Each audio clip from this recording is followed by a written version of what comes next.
Kabatcher. Now today is my blog channel. I have no live in TikTok because I am here. So President of the Philippines, there's something problem about this damage to the city because you are never optimist person. Alam mo naman spiritual ako, di ba?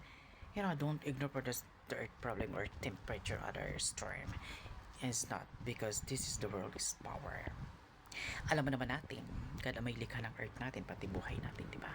Kaya, lahat ng yan, siya may gawa. You know, evil is running toward our planet to other people in dark side. From now on, President Marcos that are all senator in the Philippines because I am here your country. Hindi mo pa binibigyan aking man of ransom ha. Over ng spit ko sa YouTube, the BPI Banglo understanding. Hindi mo daw sinisend at hindi mo kinakausap sila. Paano nga nila ibibigay? Inaantay lang naman nila